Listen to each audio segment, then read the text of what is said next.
Hello, everyone. My name is Bilal Hussain. I'm one of the hosts of today's program. Dear audience, I'm delighted to introduce our second speaker, Dr. Bradford K. Dr. K earned his BS and MS from San Diego State University in clinical medical microbiology. He obtained his PhD from the University of North Carolina, Chapel Hill School of Public Health.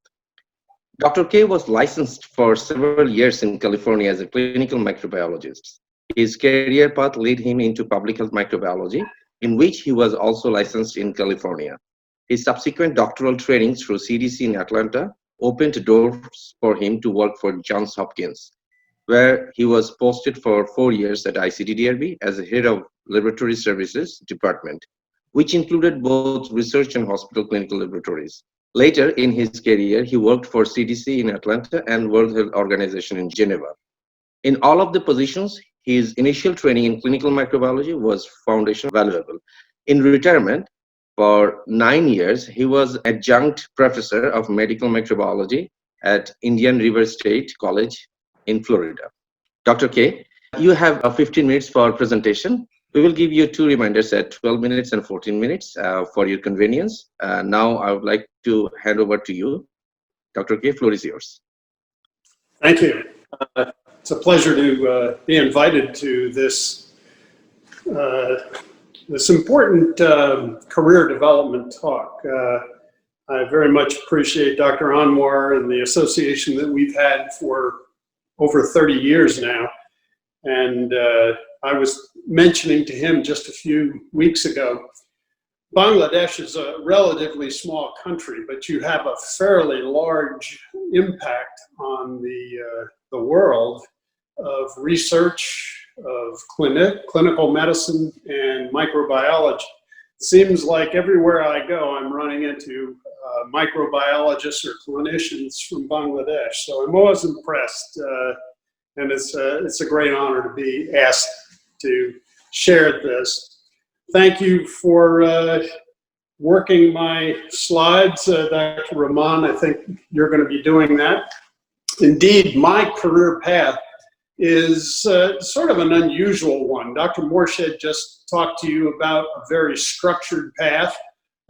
He talks about a lot of things that I will find similar or have found similar.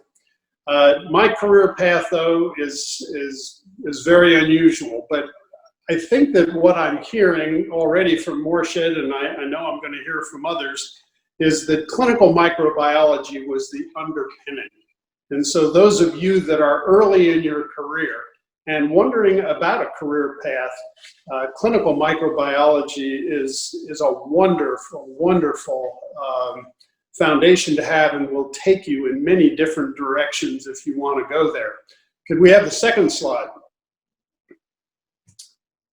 This is ICDDRB in Dhaka in Bangladesh. My wife and I are there. Dr. Anwar and his beautiful wife, Shamim. We had the privilege of working together for 4 years. Dr. Anwar and I had both completed our doctoral studies, found ourselves in Bangladesh, and we just had a wonderful time.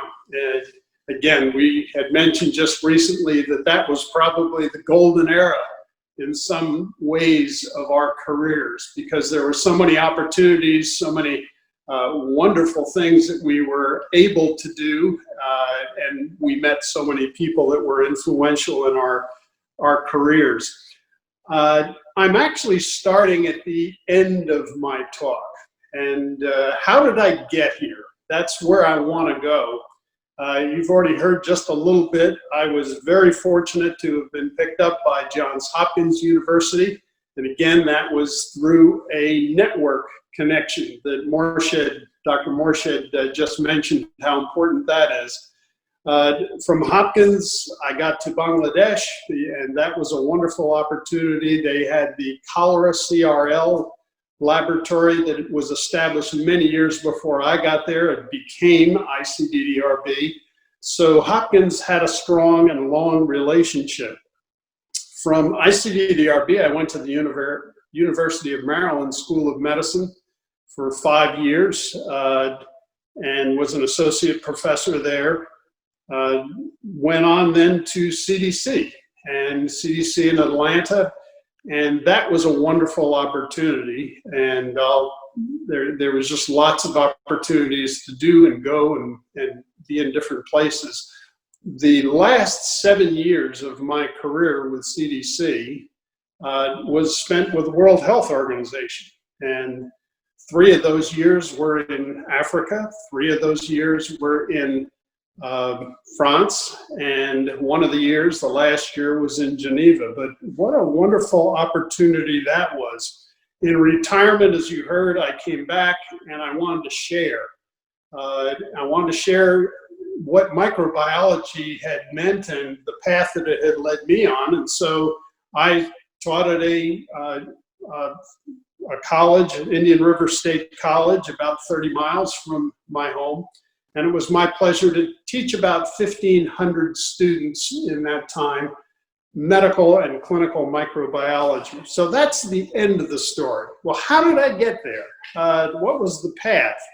As Morshid said, there was a lot of uncertainty. There was a lot of work involved, certainly networking. I remember I was a very poor student in high school. And I think my esteemed colleagues that are sharing the dais with me this morning, they probably were not like I was. I was not a good student. When I graduated from high school, I went on to a very small college, and unfortunately, I dropped out in the first semester. I didn't really have a good idea of what I wanted to do. I worked in a grocery store for less than a year, was frustrated with that, and having nothing else that I could identify to do, I joined the US Navy. And I spent 4 years in the Navy. So if any of you that are listening have a checkered background as I did, and you're not really ready or sure of where you want to go in life, I understand that. That was me. It took me 5 years after my high school graduation to finally determine that I wanted to go back to college. And even then, I didn't know what I wanted to do. I went to a small junior college in the United States. We have universities and full 4-year colleges, but we have a junior college that gives a 2-year degree. Well, I went there, and I took in my last semester, before getting an associate's in science, I took a microbiology course. And I took it from a retired professor, and it greatly impacted me.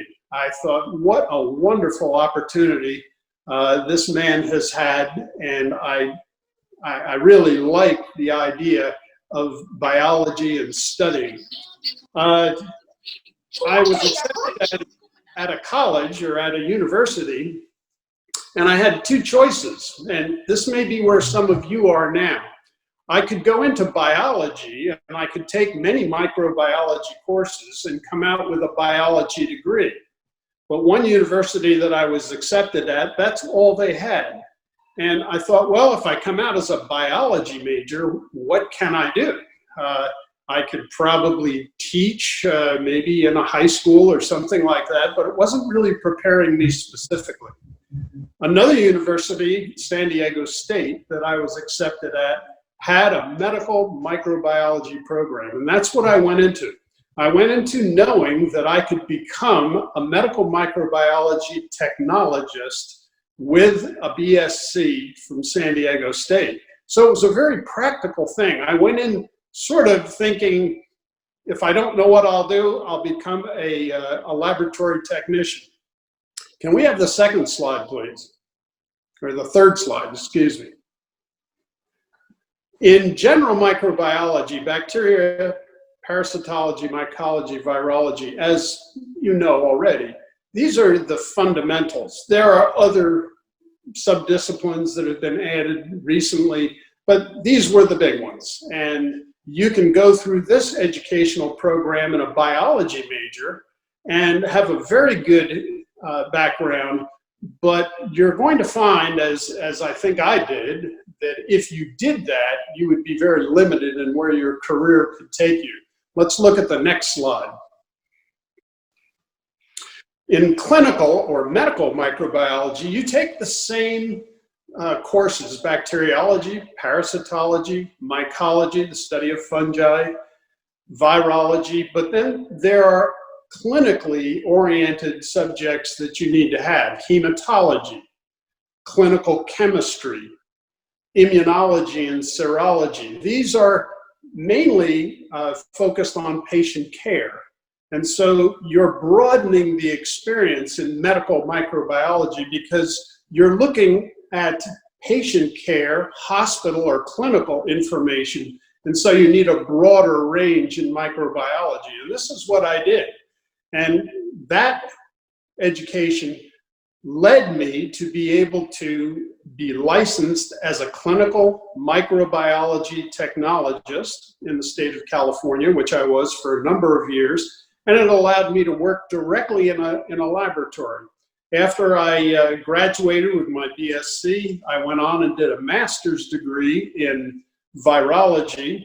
It was just a natural progression, an interest I had in microbiology.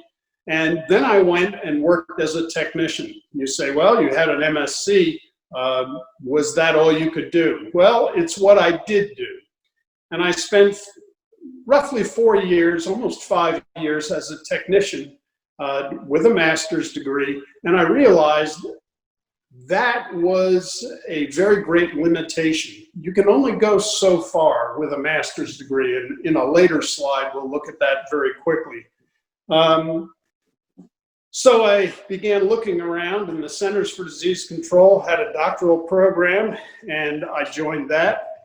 Went to the University of North Carolina and got a master's in public health, and then I got a doctorate in laboratory practice. And I must say the master's in public health was a very great help as well, because it opened many, many doors. And the MPH is a degree that you should look at if you're considering a field of, well, many, many fields in medical microbiology.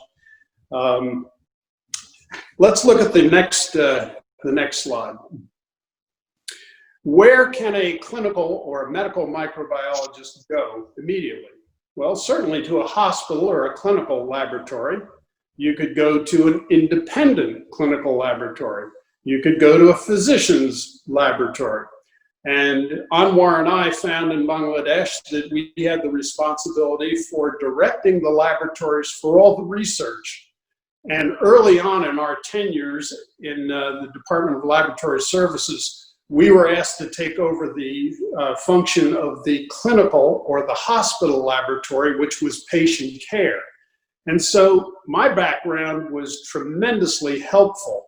Anwar's administrative ability and his understanding of how the laboratories ran and quality control and biosafety were fantastic helps. And so together we were able to build the clinical portion of ICDDRB's mission, which continues today. But I look back at my training as being so important. Let's take a look at the next slide. Okay, specialties within microbiology. If you have a good clinical background, obviously you can go into clinical or medical microbiology. You can go into environmental microbiology. Dr. Anwar is an environmental microbiologist, or was trained, and he has since become much broader in his experience, just as I had become from my clinical background much broader. There's food and water, dairy, there's veterinary, there's public health microbiology. Pharmaceutical companies hire microbiologists to do a lot of things, biosafety as well as quality control. That could be industrial, which is food microbiology perhaps, or other industrial processes that need sterile techniques. Research, training, biological safety, these were all things that a good clinical basis in microbiology will open doors for. Now, obviously, you have to have the background and the training. And yes, I did get a master's in public health.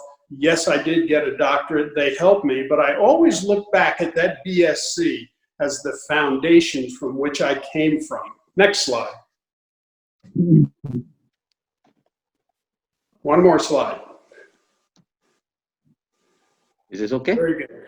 This is from the American Society of Microbiology, and what can you do with various degrees? And again, this is the United States perspective. It may be different in Europe, it may be different in Asia, but this is what's fairly familiar here. In the United States, we have the associate degree, which is a 2-year degree, the BSc, the MSc, and the doctorate. And the doctorate can either be a PhD or it can be a medical degree. Those are the degrees. And looking at your background in education, what can you do? Well, in the United States, and I think in Canada as well, with a 2-year degree, you can be a laboratory technician.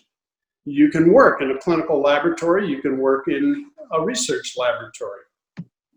With a bit more training, and look on the right-hand side, the upper right, a BSc will give you the opportunity to be a laboratory science, a research associate, or a biosafety specialist. Now, there's many more things you could be. These are just examples. If you go on to... Yeah. Sorry, my apology for the interruption. You have got only 3 minutes in your head. Good. Thank you very much. I'll be done. Thank you. The master's degree will open doors for you because you can become a lab manager or a biosafety officer, a laboratory instructor, a lecturer, and then finally the PhD or the MD or the doctorate, whatever. It can be a doctorate in public health. You can become a laboratory director or professor or research scientist. Many, many opportunities. So that's my talk. And I hope that wherever you are, you won't be discouraged if you haven't had success in your initial career attempt, such as I. It took me 5 years before I essentially started over again. I needed that maturity. Some don't, I did. And the doors were opened because of the people that I met. I believe very much in God, and I believe that He opened those doors. And I'm sure that as you seek, you'll find. So next slide is, and that's where it took me uniquely. And then finally, the last slide. That's it. Very good. Love my time in Bangladesh, one of the happiest and most productive in my career. Thank you for the opportunity to tell you. Thank you very much for your wonderful presentation. Now it's time for question answers. We have one question in my hand right now, and this is from Dr. Afjal Chaudhary, who mentioned that who had worked with you at ICDDRB. Yes. So his question is, as you have changed your career in many ways, what is your advice for someone who would be in a clinical field and wants to move on to another field, even outside of microbiology? Right. An excellent question. And good to hear from Dr. Chaudhary. I would say that one of the things that really helped me tremendously was the master's in public health, because that broadened significantly into epidemiology, disease transmission, certainly the background of microbiology. Public health is a very broad perspective. It's usually a 1 year, it can be done in 1 year. It's a professional degree, so you have to come in with some kind of professional background as a microbiologist or a physician or something like that. I would say that that would be an excellent, excellent degree to look at, and because it opens so many other doors that microbiology is a good foundation for. I know that working for the Centers for Disease Control, working for the World Health Organization, I was still working in microbiology for the main part, but that degree in public health really gave me quite a good and broader perspective. Thank you very much. We have another question. It's from Dr. Fakhrul Hussain, and his question is: without ABMM degree, can Yes. he get any clinical or medical microbiologist job in USA or in North America? Yeah, and that's probably something I'm not terribly qualified to comment on. My understanding is he is going to have some kind of certification in qualifications. In the United States, you can become a medical technologist, MT, which is the American College of Clinical Pathologists, MT ASCP. That is a certification you sit and you have an exam. Many states, like California, where I was licensed as a medical technologist, medical microbiology technologist, you sit for the exam based on your academic experience. You can sit for the exam with minimal experience, but they have to see that you do have a BSc or some good background. So I would say that it really depends on the administrative location where you want to go. If you want to go to the federal level in the United States or the state level, you're going to have to meet their criteria. And honestly, that's going to be very varied. Most of them are going to want some kind of certification if you're going to work in a specific area. And you'll just have to see what that certification is. There are some jobs where you can intern, and if you have the correct background, you can do a 6-month intern. The state of California will allow you to become a microbiologist, either in public health or clinical, with a 6 months internship that you would get in California. Not sure that's a complete answer, but it's a little bit. Yeah, I think this is really clear. I got another question from Dr. Hussain Azam. He asked, if you have seen Bangladeshi microbiology graduates closely, do you have any advice for current undergrad and grad microbiologists of Bangladesh about pursuing certain activities or techniques that might help them significantly in their future career? Yeah, a good question. I've always said this. I've many times interviewed and hired microbiologists at various levels. On the medical school faculty at Maryland, I was also on the medical school admissions committee. And honestly, I would look at people that came from wonderful backgrounds, but really what made the difference was, who are they? What have they done? What kind of, and the term is, fire in their belly do they have? Dr. Morshed had said that you have to have a strong desire. Seeing that, I think, is one of the most important things. How committed is this individual to going in whatever direction they want to go in? And this I've seen in so many Bangladeshis, this tremendous zeal, being willing, as Dr. Morshed said, to live in the basement and have a low salary and this and that. It's not an easy road, but if it doesn't really matter, I guess what I'm saying is where you came from as much as who you are and how hard you are going to work.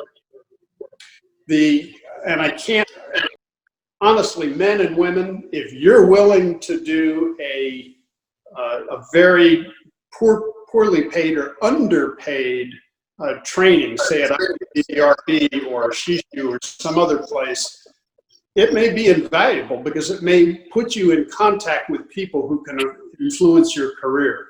That networking thing. Don't be afraid of low salary or no salary to gain the experience you need when you are a junior microbiologist. Thank you very much. Taking another question right now. So this question is from undergrad student from Bangladesh, and she currently doing in BSc in microbiology. So she wants to pursue MPH degree in USA, but Yes. financing is a issue for her. And so asking any advice for her, what could be her next step? University of North Carolina also just happens to be her dream university. So also what an so she also mentioned about the inspiring story about your story. So she just wants some suggestions for pursuing higher degree. Good and excellent. And keep pursuing that dream. A good friend of mine, A.K. Jafrul Hassan, Jafrul works for the USDA, I believe. Jafrul was a laboratory technician in Bangladesh at ICDDRB, very energetic and very goal-oriented. Jafrul got a scholarship, a Rotary scholarship, to get an advanced degree, a master's degree. I actually recommended to the University of North Carolina in Chapel Hill, recommended Jafrul for the MPH, and he was accepted. And it's a wonderful story. I can't go into it, but literally from the time I called up from Bangladesh, my professors at Chapel Hill and said, I've got an exceptionally well qualified recipient, but he needs to go very quickly. In 2 weeks, the University of North Carolina, Chapel Hill accepted him, and he was off to Raleigh, and he did his MPH. He then went and did a PhD at the University of Maryland, and he has a very successful career, both in industry and now in the federal government. How did that happen? It happened because he was a hardworking student. He had a Rotary scholarship in Dhaka, and he had a linkage with me that just kind of opened some doors. And I must say, that's the way it has been with me too. Many of my career opportunities are simply because of the men like you men that I'm sharing this dais with, have helped me and opened doors for me and recommended me. And I would say to this young woman, get those linkages, try and establish those contacts with people, and keep knocking on doors. Don't stop knocking on those doors. They eventually open. Thank you very much. We have a lot of questions, but maybe we can't address right now. But I will take last question. It's from Antara Shabnam, and her question is: what is the career prospect for clinical microbiologists to join CDC as epidemic intelligence officers or in WHO? Wonderful, wonderful question. I will say this.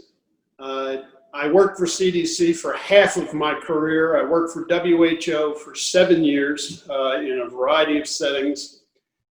It is almost impossible to get into CDC or WHO without knowing somebody. And I know that sounds, if you put in your application to get a job at CDC, it will go in with thousands of others. How did people get hired at CDC or WHO? We had experience with them. And again, Morshed has said the same thing. I saw many unpaid interns who came and volunteered at their own expense with the WHO. And when they are good, and they were good, you start thinking about them, and there's that ability to either direct them to somebody who can help them in their career, or maybe you can yourself. I hate to be discouraging, but it's very, very rare that either WHO or CDC would hire somebody just based on their CV and experience and application.